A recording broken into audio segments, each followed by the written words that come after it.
Yes, sir, man. It's the Free Breakfast Podcast, food for thought and your most important meal of the day. I go by the DJ Paulie Guap. And I am Hefe Lockhart here on the check-in, man. And today, I believe we got the first female guest in here. Yes, indeed. We got Cyanca in here. Wow. That's a fact. We've been wanting to do this for a long time. Very long time. That's crazy because I've been wanting to do it too. I'm glad we here to do it. You know what I'm saying? It's about to be a legendary episode. How you doing? sure. How's your day been?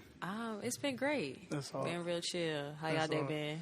And everything been good. Everything been good. chill. That's what's up. A lot of grinding going on. You know what I'm saying? Every day. A lot of grinding. Talk about what's the last 48 hours been like in your creative mind? I'm working on a new project, so we just been cooking up, me and my producers and the team. So just figuring out like visually what I want to say with the project. So that's really been in my mind. Like, what do I want to say to the people with this next project? So. So you feel like with each project you're aiming to not necessarily say something different, but communicate a different message each project. Yeah, absolutely. That's how I've been with all my projects. Like the last project, Fast Times, I spoke about, growing up in a predominantly white environment and dealing with racism and all types of shit.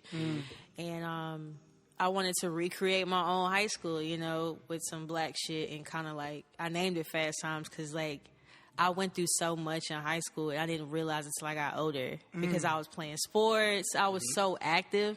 This shit it didn't hit me till later. Like the fact that I couldn't go to certain white friends inside their houses. I had to stay outside to talk to them. Yeah, it was shit like while that. you were growing up? Like, Yes. Wow. 2007, 6. It ain't been that long. So, but like it didn't register in my mind when I was at that age. I just was like, oh, okay, we could just, play and talk outside or whatever.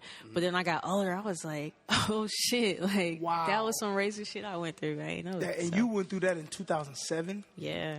Wow. Wow. And I know you rep the 919 heavy, but talk about where specifically you from. Where you from? I'm from Smithfield, North Carolina. Okay. So a very small town. It's like 30 minutes from Raleigh. Real country, barbecue, deer hunting type of environment. So, yeah. Did you grow up in the church? I did. Yeah. Amen. From the South. Yeah, we from the South. Yeah, you from the South, especially living in like a very like area like that. Yeah, I was in the church all the time. Absolutely. Probably like 6 times out the week, 6 or 7 times, yeah. From like, because like even when I wasn't involved with stuff going, because I was in the youth choir, I was about to ask when that. my grandmother had to go do stuff, I had to go with her. So it's like I'm getting double the work. So she was like, I gotta go to the members meeting. I gotta go with her. Like this is crazy. So. I used to hate that when I stayed with my grandma. You got to go to everything at church. I remember when we was younger, he used to call me and be like, bro, I'm dead on Sunday, bro. We got to go to South Carolina. We getting up at 8. Still drive there to this day to go to church. It's real. Would you say like you being in the youth choir has a lot to do with like you being who you are today? Yeah, I got put in a spotlight at a very young age. My grandmother discovered that I could sing when I was about 5 or 6. And I started playing drums and keyboard at that age too. So that was really what I really wanted to do. But she was like, nah, you ain't playing no drums and all that. You need to get in front of the church and sing. So like I started leading songs. Like I remember singing Clark Sisters and leading those songs and learning the verses at such a young age. So like it kind of built me like subconsciously, from ground up. So it played a huge part in kind of like getting me prepared for this. So that's wild. I never really knew anybody specifically from Smithfield, but like when you go to college in Greensboro, UNCG, A&T, anything like that, you gonna meet people from Smithfield, or they'll be like, we about to go home. Be like, yo, what you doing for the summer? Working at Smithfield Barbecue. You know what I'm saying? Like, and they be dead ass too. Like, you feel me? Like, I love Smithfield Barbecue. A lot of people hate that shit, but like, I be like, I love it. I guess because I grew up on it. So. Right. So, what do you think? Like, transitioning from the church, like, because like you said, we both from the South. Everybody in here from the South. So the church play played a predominantly huge role in our music influence and our learning structure. Right. You know what I'm saying? Learning how to sit through something. You know what I'm saying? Like just learning how to like not be a kid all the time. Yeah, even just professionalism, etiquette, like you know what I'm saying? Doing certain things, not getting up while the preacher's preaching or announcements, like taking your hat off. Right. Walk in, like, you know what I'm saying? Like, stuff like that. Like, my grandfather a reverend as well, so, like, you know what I'm saying? He don't play that. Like, he'll knock your head off your head. Like, when you get through the threshold type situation. So, like, it's a very, very important piece of the journey. When so I got put onto your music maybe, like, I was a little late. It was, like, 2018. And I was dating this girl at this time, and she started playing New Phone Who This. And I seen the cover on her phone, and I noticed it was like a very classic photo of black women. Yeah. You know what I'm saying? I imagine those are black women that's close to you. So tell me about the importance of like the women in your life and the women who raised you. It's so important. On the cover, the woman that's kneeling down, that's my mom. And so I lost my mom when I was 2 years old. She was killed. Oh, wow. Thank you. With my sibling, because she was pregnant. Are you serious? So, yes. She was 19. She was killed by a drunk driver. So, I don't have a lot of memories of my mom. And, I mean, I'm not trying to be, deep, but when I was 6, we had a house fire and we lost everything. So, like, even like pictures of my mom, everything wiped out. Wow. So I was just like, wow, like, this is crazy. Now that my mom got taken and I can't have anything, like, so, like, when my grandmother died, probably like 2017. Yeah, I think it was 2017. We had a big house, so it was a lot of work to clean it out. It took us like 30 days to clean out our house because we had like a 4-story. And older women, they keep so much shit. Yes. So like, everything. Yes. She had 30 suits. I mean, hats. I mean, everything you can think of. So, I started going through boxes in the attic. And I found that picture of my mom and her friends. And it was around the same time I was trying to figure out what the cover was going to be for the project. Oh, wow. And I was like, oh, this is it. Because I had already named it the Isle of Queens, but I was like, I don't know what I'm going to have as a graphic. And I found that picture, and those 3 women are her best friends. And they used to party, like, back in the day. So, like, and the chair is so, like, classic. I forgot. The wicker chair. Yeah, so I was like, oh, this is it right here. So it was perfect time. It was God. Right. That's crazy because, like, so the project, the Isle of Queens project, was that your first time ever making music, or was that like your first introduction to like an industry situation, like a field of creative operation? Because some people have their careers before anything was anything. I was in the talent show, know. But how was your journey? Like, was it from what we've seen, or was it some things we didn't get exposed to? It really happened on accident. It wasn't like planned. Like, wait, your career happened on accident? Yeah, I didn't never really intend to be an artist. Like, no. What you mean? How did you trip and stumble upon being an artist? It never came across my mind, like, ever. Like, wow. So, like, cause I put out Isle of Queens in 2017. I was like 27, 28. But I had went through a terrible breakup. And I was just lost. I didn't know what I wanted to do with my life. I was working a 9-to-5 at a call center, and I was also just playing for churches. Like, I was playing the keys, I was playing the organ, drums, whatever, just getting gigs here and there. But, like, it was just getting old to me. Like, I was like, this cannot be the end-all, be-all. So I just went into a depression, and I think after I broke up with my ex, we were living together, so we had to break the lease, and I had to move back. I moved back to my friend's crib, and I slept on his couch because I didn't want to move back home. Like, I did not want to move back to Smithfield. So I was like, I'm just going to thug it because I don't want my family to know I'm up here, like, struggling or whatever. So he was like, yeah, stay here. And, like, I was getting food stamps and shit, and I was like, man, like, and my job had laid me off, like, so I was just, like, dead broke. So I always had my keyboard with me. Always had my keyboard with me because I played for churches. So one day we were smoking. He was like, "Yo, I'm bored." He was like, "Go get your keyboard and play a song." And I was like, "All right." So I went in my car, got the keyboard, came inside, and he was just like, "Yo, you need to start like producing. You know, won't you start getting into this stuff?" Like I was like, "Man, I never thought about it. Like I'm a church kid. Like so I'm from a small town. I don't know anything about no industry, nothing. Like I don't know how to record, nothing." So he was like, "You know, if you could produce for anybody, who would it be?" And I was like, "Man, I love to produce for Erykah Badu." And he was like, "Make something right now." And I was like, "Nah, man, I'm scared." Like, what you mean? So he was like, "Nah, just try it." And I just tried it, and like the song Badu came. Like I started playing the bass line, and he was like, "Yo, that shit crazy. You should keep playing it." And then he was like, "You know, you should find a studio and just lay that down or something." Yeah. And I was like, "Yeah, man." I was like, "Nah, I don't know about that." And I was like, so that night, my spirit, I went to sleep, and my spirit was just Tesla all night. Like I couldn't sleep. And then I was like, man, I woke up next morning. I was like, let me just look up some studios. So I looked up the studio, Underground Rich Studios in Greensboro.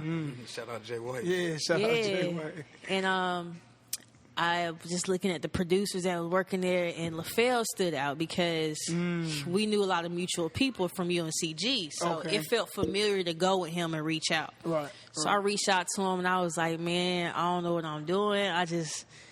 I made a couple of beats. Can I get your opinion on them?" And he was like, "Yeah, pull up to the studio." So I played him some stuff off my Mac computer. He was like, "Oh, this is crazy. This is hard." And he was like, "What you want to do?" He was like, "You want to record?" And I was like, "Sure, yeah." I was like, "Okay."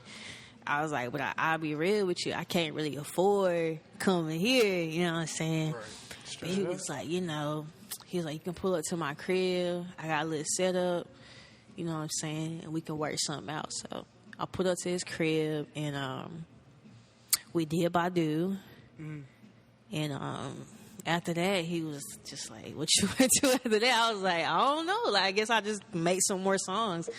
So we just kept making songs, and I recorded that whole project in his closet. Like, oh wow, shit, crazy. So you did eat there, you did everything there. I did eat at Underground. I take that back. So I did eat at Underground, but the rest of it we just really did at his crib. And one of the songs Tiffany Goucher produced. She's from LA. She's real connected with Sir and all them. That's like her family. But I found her on SoundCloud, and she produced a song, and she reposted it, and she reposted my project, and it went up on SoundCloud because she had a big following. So that's really where my buzz started. Was we dropped it, and then the shit went up on SoundCloud. And then when I dropped New Phone Video, that's when everything started taking off. Yeah. And it blew my mind because, again, like, this is my first project. Right. I don't know anything. I don't know what the EPK is. I don't know what the one sheet is. I don't know anything. I'm just out here. You was fresh in the water. Thugging. Yeah, for sure. You just blew my damn mind. Like, that was your first. Yeah. I've never recorded nothing before. That project. Yeah. Wow. Can you talk a little bit about? I often tell artists, like, I feel like they don't work their singles like long enough. Talk about the power of the single, and New Phone, who this is, like, still going strong, but like you had like years run with that song, like. Yeah, it's still running right now. I know, it's crazy, and I have to keep pushing it, right? Because even though it may have 1 million or 2 million plays, like, there's like trillions of people in this world, so it's so many people I still haven't touched with the song, and I know it's gonna keep traveling. So I think it is very important to push singles. I've always been a very slow burn type of artist. I never rush anything I put out, even the rollouts. They're very, very thought out. So absolutely, and that connects with people more over time. And it's something that I'm feeding their soul instead of feeding like their urge. or, you know, what they need for right now in the club. I'm like, I need to make something that you can play when you 65 years old. Right. You know what I'm saying? Right. So It's so crazy. I got to give you flowers right fast because I got to tell the people, too. When me and C first met each other, we ain't like each other. And it was weird because it was me. I blame myself. And this nigga used to check me on it all the time. Because that's how I know. Yo, first off, I put you on to her music. That's a fact. No, you did. You did. Because I remember we was before. Right, you got to go check out You like, Cyanca. and I'm like, what? I'm like, bro, you talking about the girl who stole Luke's sample and the video was hard, but she stole the sample and I don't know if I like it. And he was like, yo, what, bro? You gatekeeping hard as fuck right now, bro. Relax, my nigga. Bro. Like, he was like, nigga, she hard and you love the video, so relax, my nigga. And literally, after Made from Scratch, I went home and I told myself, I said, bro, you foul, Wop. And then this nigga Jay Reed told me the next time he seen me, he said, bro, Wop, you foul, bro. You know you need to fuck with her. And I was like, you right, bro. And then the next time I seen C, bro, I gave her a hug and told her I was fucked up, man. You know what I'm saying? yeah, For real, bro. love, for sure. Like, what? And ever since then, I feel like our relationship just got stronger and stronger and stronger and stronger. Like, it has. and I always learn shit from you, like, because we got a lot of similarities creatively. You know what I'm saying? Like, that shit's so beautiful. You know It what I'm saying? is. And the crazy thing is about the sample, I didn't even know Luke had a song with the same sample. And then he was in my video. That right. Which was crazy. So That's like, why I was like, man, had no idea. it's so full circle. Yeah. So full circle. But yeah, like, what Nori be saying, you gotta call yourself out when you Sometimes be doing you nut gotta shit. call yourself out. You know what I'm saying? For real. For sure. But speaking of thought out processes, on Fast Times, it was like PB&J, like the stick out record. You know, like me and Gardy. What was the show at Fillmore, Gardy? That she headlined. What for? With Bel Air sponsorship, what was the joint? Oh, Patron. Patron or Oh, The my Lemonade lip. exhibit. the Lemonade Oh, exhibit. Lemonade exhibit. Oh, yeah. Because Gardy had did the recap. So when we were editing, I sent them PB&J for it, or I think Cam might have sent you PB&J or something like that. But I was like, bruh, I'm like, yes, I'm glad y'all picked that because that's the record. Yeah. And then months and months later, like you said, slow burn. You know what I'm Yeah. saying? Crock pot cook. Like we rolling this way. Then next thing you know, the video comes out. Video was crazy. And it's like, whoa. Like we direct. We got a production team. So this is like when I see good production, it's like, wow, okay. I like You it. put a lot of emphasis and creativity it. into your videos. Yeah. Yeah, I think when this is all said and done, I think I'm gonna tap more into that. I can see myself directing videos or just being on set with things because I see a lot of things creatively. And yeah, like that video, I definitely, me and Paul, we co-directed it together, and I came up with the concept because like I just wanted to slowly but surely start introducing the rebellious side of Cyanca. Right. Okay. Because that's the direction I'm going with the next project. Right. It's very optimistic, badass. Yeah, very hardcore Cyanca. So you're going to see. That's why I was like, okay. Whoa, I'm not expecting that. I like it. Yeah, because I've been so like classy like with it. my shit, but like even me just introducing me just smoking in the music video was hard for me because I'm a church kid, so Right. But like my homie Quincy was like, you need to start showing the real Cyanca. A lot of people don't know how you roll like behind scenes, like the smoking weed, the wild Cyanca. So I was Right. like, all right. Like they don't know that C, like when she'll pop in a party, you DJing, like, hey yo, middle of the party, like throw her hands up, start getting boogie, like, and you be like, yo, I ain't even know C was in here, like, yo, what's up? Like, they gotta know that. They gotta know that side of you. For sure. Like, and then in the video too, y'all shot in front of a legendary barbershop. Like, I got my hair cut at that barbershop from 12 to graduating high school. My Uncle Al used to own that barbershop, Carolina Cuts, right next to China Bowl and Samir. Well, Crazy. Samir old location, but yeah. Shout out to Paul. He found that because I told him I wanted to shoot in front of something black, of course, black establishment, and he found. I was like, this is perfect. Absolutely. I love this. That's hard. So That's so I always try to show a little piece of Charlotte. I try to always, even though I'm not from here, I always pay respects. And big somehow, respects. And you always incorporate black-owned designers from here. Yes. You know what I'm saying? Like, in the video, you had one of Gordon's amazing roulette jackets. Like, one of the best I've ever seen him make. Honestly, off the Denim Tears Levi collab. And it was just beautiful. I'm like, yo, that's a fit. You know what I'm saying? Like, that was a fit. Like, you got the J. Reed shades on right now. So, like, I try, you know what I'm saying? You always show love, and you show love to us too. You know, you always you had the hood rich on like 2 days ago. Like, I'm like, yo, like I wear those hoodies like every day because I be cold all the time, so I'm anemic. So I be wearing hoodies all year long. That's a fact. So yeah, they my favorite. That's a fact. And it's crazy. Go ahead. People always ask me about those hoodies every time I go out. Like I was in Waffle House, and a guy just kept looking at me. He was like, "Your hoodie hard." I think he was from DC. I could tell he was from DC. I was like, "Thank you," and they just keep looking because they can't tell if it's Billion Dollar, you know, Boys Club. And they're like, oh, okay. That's hard. So, yeah, people always say something to me about those hoodies. I wanted to say, you put on Instagram a while ago, like, yo, artists really don't be appreciating the cameraman. Like, you got to appreciate the cameraman. And I just want to say, like, appreciate you on that. Wow. Yeah. Artists do not appreciate the cameraman. They don't. I love the cameraman, man. Like, the first time I found out about Paul John was because of you. Like, you was like, because I asked you, I'm like, yo, who shot that? You was like, oh, Paul shot it.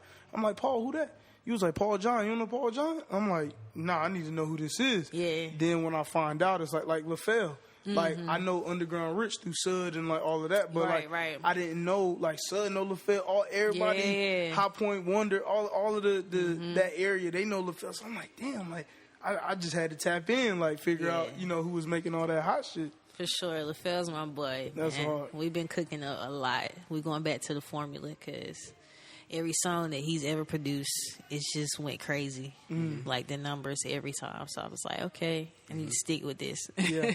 Y'all got that chemistry. Absolutely. For sure. Hard. The Isle of Queens Deluxe, you gave that to us 3 years later, and you added 2 tracks, 2 remix tracks. Tell us a little bit about that. You did a track with Elevator, right? And you did a New Phone remix with Duran Bernard. Yep. Yeah. Yep. That wasn't even planned at the time. I was like, I need to drop some more music, but I hadn't recorded anything new. I don't record a lot. I know a lot of artists have like 40, 50, 30 songs. I only record when it's like my time. It's like I'll be roasting, and I'll be in hibernation, and I'm like, all right, I got an idea, and then I go record. But I wanted to put out some more music, and I was like, I need to do something that's not crazy cost of overhead. It's just something to kind of, but still be good product. So Elevator J had Ben jump on the remix on the song a long time ago. For real? Yeah. I think we just had it we just was sitting on it. And he got on it and he, you know, cleaned it up or whatever. And then at the same time, Duran Bernard, he sings backup for Erykah Badu, and he's also an amazing artist. He found me by New Phone. Oh, so, okay. Dexter he hit me up, and Dexter was like, Duran, he's singing your song on his live right now. And I was like, okay, that's what's up. And I went on his live, and I was like, okay, showing love. And he was like, I love this song. He's talking to his people. And then, like, weeks later, he's singing again. And then he's singing it, like, every day on his story or reposting it. That's hard. And I was like, he loved this song so much. Let me just ask if he's going to be on it. So I hit him up, and he was like, hell yeah, jump on it. Send me the tracks, and we can do that. So that's fine. We worked it out, and I just put out the deluxe with them 2 on there. Shout out Dexter, too, who just did background, what was that, Jimmy Fallon for Ari? Yes, for Ari Lennox. Shout out to Dexter. I love him. Dude, and it's so crazy because I love how in Charlotte, our live music scene has got like a butt injection recently. Like, it's just like from Braxton to Cannoli to like, it's just live music is coming back. For sure. And I love how you always incorporate, like, let's say out of a month you got 2-3 shows, 1 or 2 of your shows got a band behind you. You know what I'm saying? Like, and you appreciate the musicality. Right. You know, Absolutely. that's very important. Very important. How was the pandemic for you creatively? I made Fast Times in the pandemic. So, I think the first 8 to 9 months of the pandemic, we didn't do anything. We were just in the house, just watching everything on Netflix possible. Me and my best friend Megan, we watched so much shit. And we had just moved into our apartment, so we had like one little small ass couch. It was so funny. So we would take turns sitting on the couch. But yeah, it was super boring. I did a lot of just walking around, grocery store, back to the house, a lot of thinking, a lot of soul searching. But eventually, the deal opportunity with Infinite Companion came during the pandemic to do a one-project deal. So they're out of Portland, Oregon. We partnered with them, and when everything got finished, as far as contracts and agreements, they wanted me to record in Portland, but I couldn't go because of COVID. So they was like, where do you want to record it? And I was like, I don't really want to record in Charlotte or Greensboro. I need something different because I've been in the house. So we went to Asheville and we got like an Airbnb and we stayed out there for a week and I wrote half the project there. I wrote Dancing Dirty in Asheville. I wrote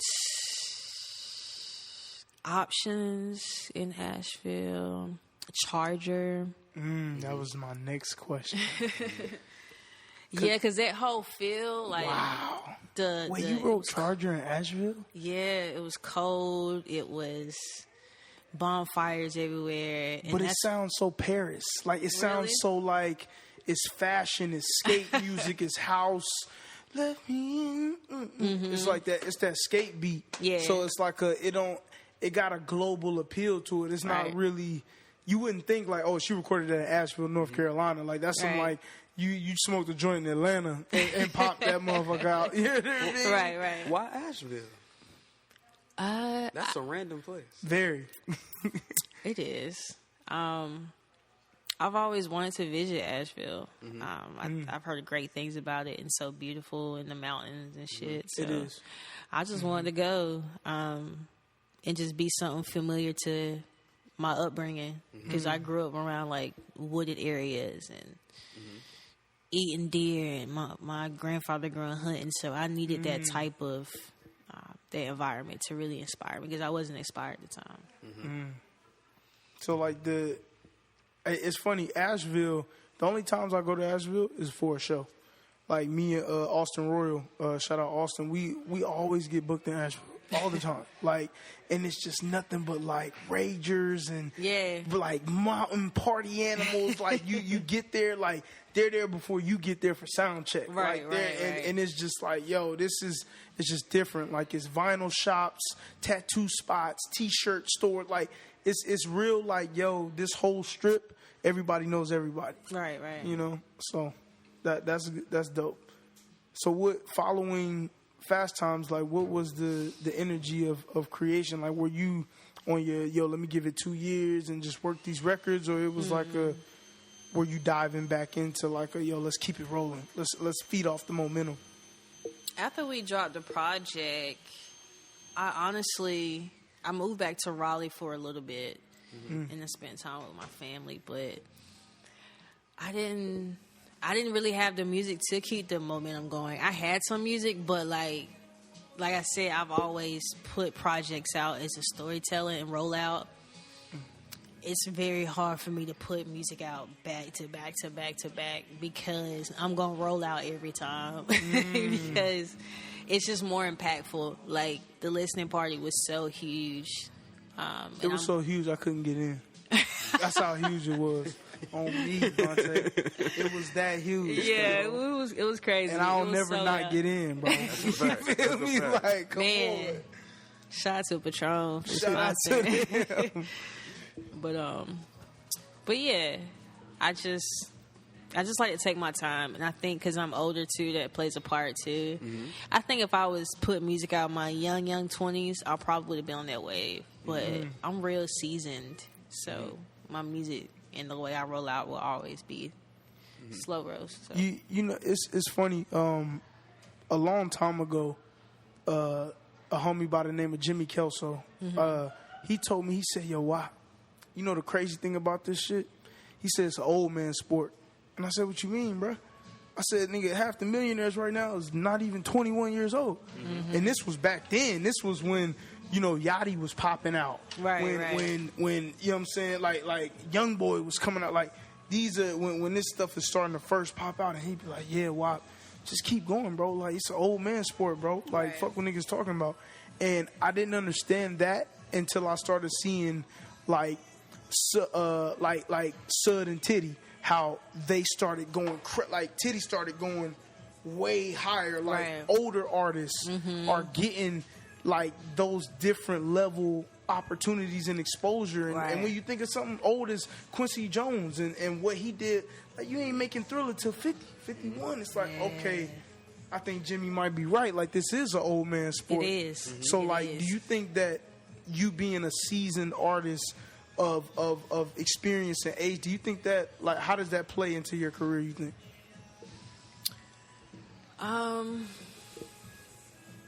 I think it plays a lot into my career, you know, being around my father, and he grew up in that era of like Busta Rhymes, Missy Elliott, and, you know, Tribe Called Quest. And those car rides on the weekend, I spent a lot of weekends with my dad, but he schooled me a lot. Like, he was always educating me on, you see this? Or just to this day now, I can look at my DM, and my dad has sent me something. Like, see, watch this. See, watch this, see? And I'm like, yo, he always schooling me about some industry stuff. So, it just plays a big impact. And just like you mentioned, those artists like, you know, Titty Boy, we know him as Titty Boy, 2 Chainz. I think about people like Lucky Day, and they didn't pop till they was 34, 36.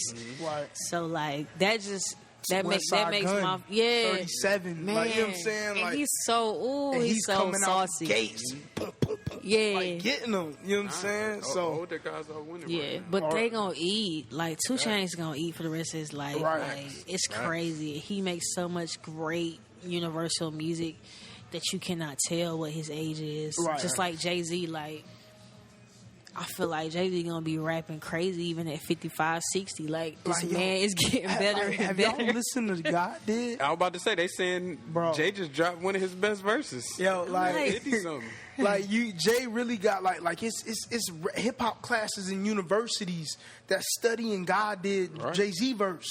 Like, it's like it's different. You know, and I wanted to ask you, how did you get into developing those relationships with the OGs in our city, like the Elevator J's, the De Niro Ferrars, the Loot, you know what I'm saying, the Ghost, how all of those guys are seasoned, are older, have had 2 lives in the shit. You know what I mean? And I've been blessed to be around all of it. So how did you come across them? Like, once you moved out here and once you started being out here more, how did y'all cross paths?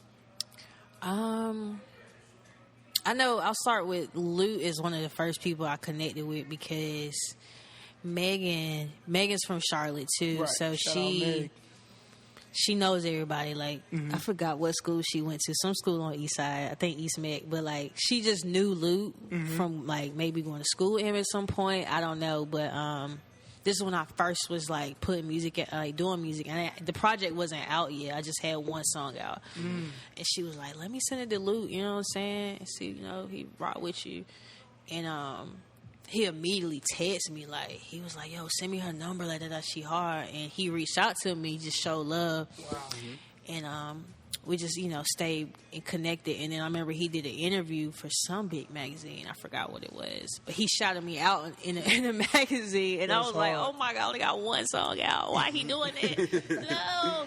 I was like, don't put the attention on me. So it was just love. And then shout out to Rel and Loney. They're 2 people who also showed me love first when I got to the city.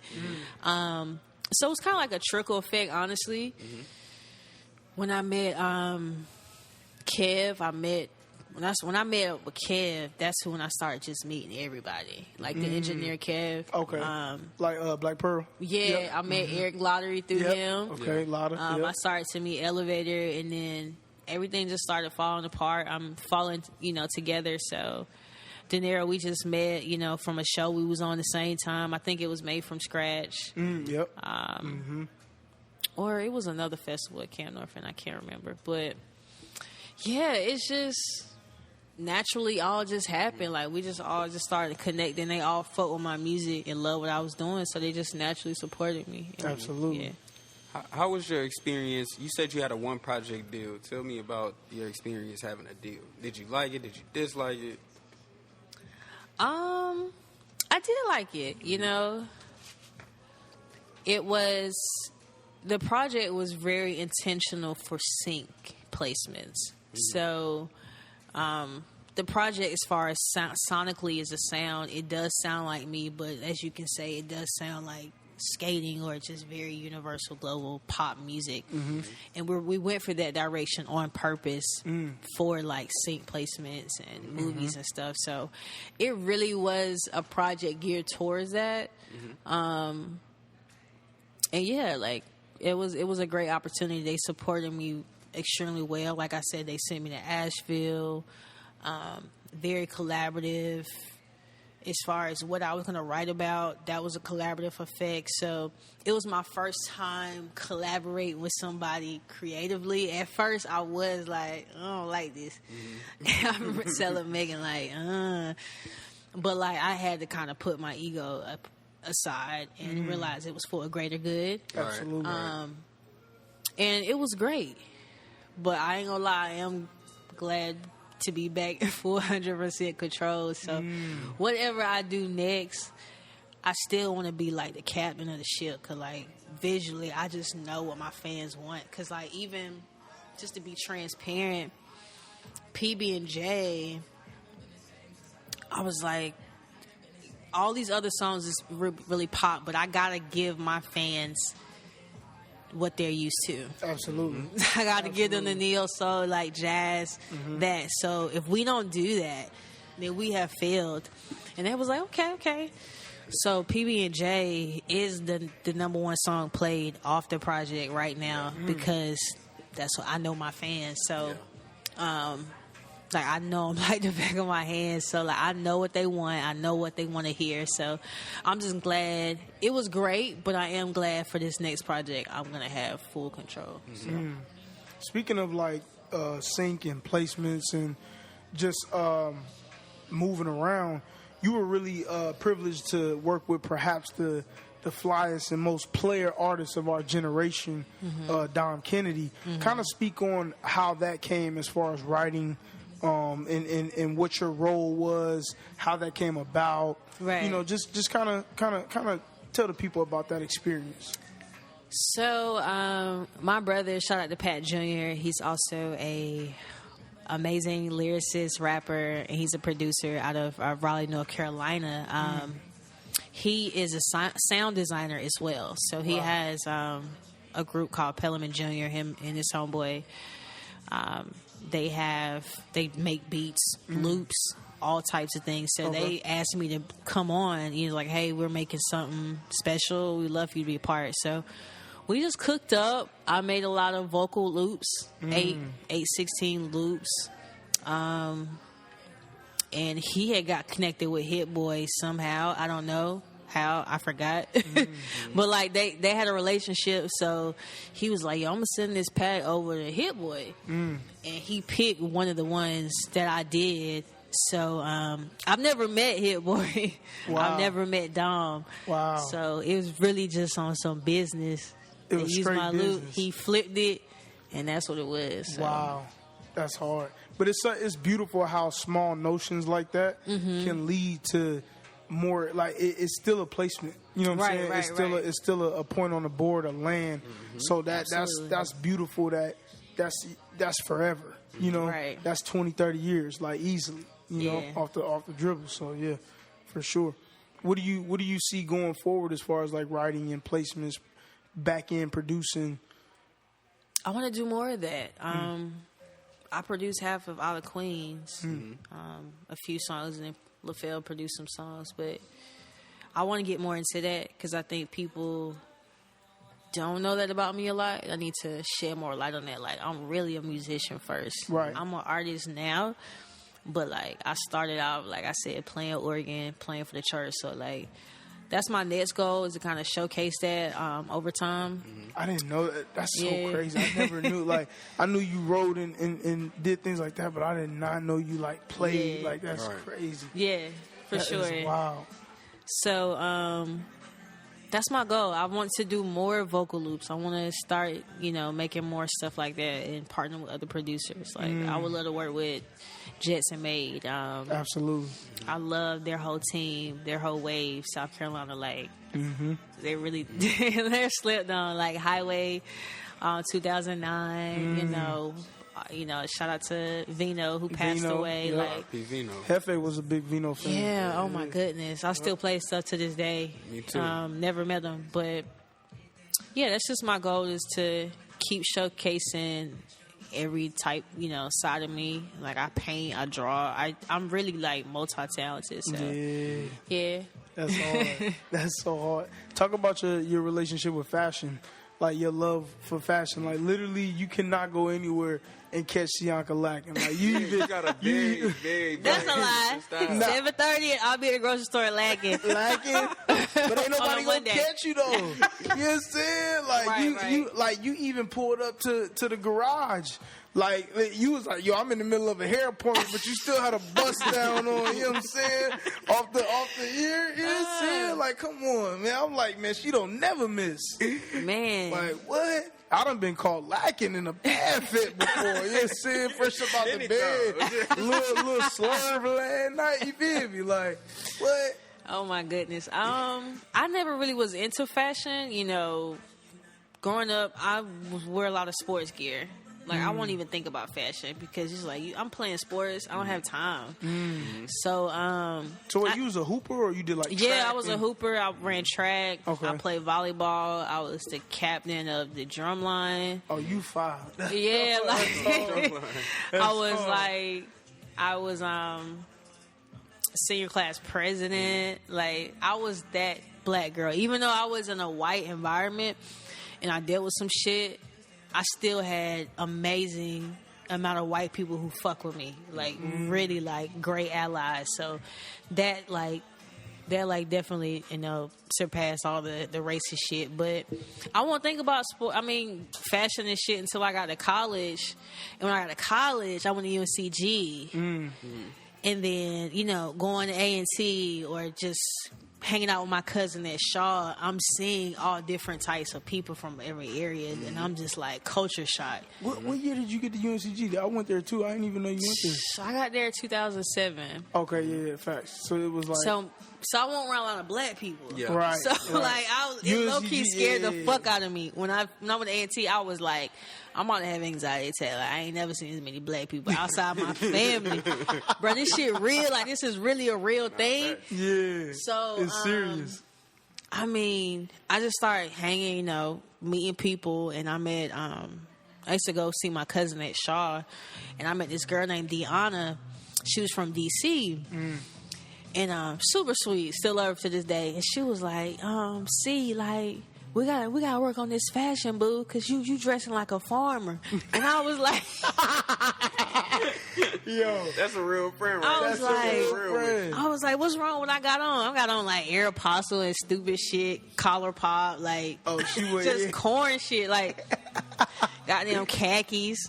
Oh yeah, she was like, yo, nah, this Yeah, ain't it. and I had like a little wrap, like a perm. It was terrible. It was terrible? It was terrible. So I ain't like, gonna lie, them DC people from DC, they'll give you a mouthful like, at A&T. Like, what? listen. They will. What? Definitely will. So we went to the mall, and she just pointed some stuff out. She was like, you should get you a pair of these. I got some 993s, and I wore them bitches like every day, like Arthur. And niggas was like, damn, that's all the fuck ones you gonna wear? I was like, oh yeah, I do need to switch it up, I guess. You know? So I started buying phone posits. trying to figure out what it was. But then, like, when I left college, I wasn't exposed to many, like, up north people. I was just, like, back to regular life. Mm-hmm. And I got tired of dressing like that because people really started to think I was from D.C. And I was like, I'm not from D.C. Right. I'm from here. It was like, no, you from D.C.? I'm like, no, I'm really from North Carolina. People from North Carolina can't dress. I was like, yo, what? Nah, is this real? Is a stigma, though. It was a big stigma in college, and I hated that shit. So that made me want to really not dress from like I was from up north anymore. So like, I just started exploring, like going to thrift stores, finding stuff, figuring out what works for my figure, what's fitting, what represent me. And I was in between being boyish, tomboyish, and feminine. So I wanted to find like that sweet spot is androgynous. So like I have to say, Erykah Badu really played a really huge part of me being very eccentric and just trying shit. Like, and I was living in Winston-Salem too. I was like, let me just try shit. So it started to grow, and to the point where now, like, I'm like, ooh, I like denim tears, but I don't really want to say I'm like a fashion head. I just like stuff because I just like, okay, I see what you meant when you was trying to execute that vision. So like, it really ain't like I'm going to go buy some Balenciagas. Like, I'm not really into that shit. Right. I'm just like, I see how like the bathing. I'm like, okay, this was real thought out. Like the bathing aid, it's like nobody. I mean, you will never see nothing like this ever again. So that's how I kind of look at it visually now. That's hard. That's hard. You good? No, yeah, you good. Okay. Well, what's next for Cyanca? We know you got the project coming, but what else? Where else can we expect to see Cyanca? Oh man, I think what's next for me is just bigger platforms. I have an amazing management team now. They're based out of LA. And I'm just ready for the next level. Like, that's always been my career. It's just taking a step at a time. So, like I said before, like with the listening party, I want to go bigger next time. It's got to be something different. I'm going to keep going bigger every time. Like, It's just the way I am. So, just doing more music shit, bigger platforms, Soul Train Awards, like all types of shit I want to do. Like with the new management situation, is Meg involved anyway, or is it kind of more separate, like a whole new management team? Like, no, she's not involved. She's not managing me anymore. But she is managing this fire artist named Isis. She's crazy. She used to be with Wonderland. I forgot the name of the group she was in, but she used to be Wonderland, Janelle Monáe label. Okay. But yeah, she's managing her. Like, she's crazy. But this is a whole nother team from LA. People I met. They're the film industry. That's hard. And half of them are from Durham. Wow. But they are living in LA. They've been there. They work with some of the greatest, biggest people I can't even speak on. Like, so just to have that, to know, like, North Carolina is going to be with me everywhere I go, and I got a piece of it with me, whether it's on my team or just whatever. So it's just a blessing. That's amazing. Before we get out of here, talk about your current relationship with God. Oh, man. I love God. Absolutely. God he's blown my mind, like, because I've been through so much, and I'm just like, ugh, I don't know if I could do this, guy. Like, I got so much trauma that people don't know about, or stuff that I deal with, and he's just like, nah, you got to keep going. So if it weren't for him, I would have gave up a long time ago, for real. 1,000%. For sure. Wow.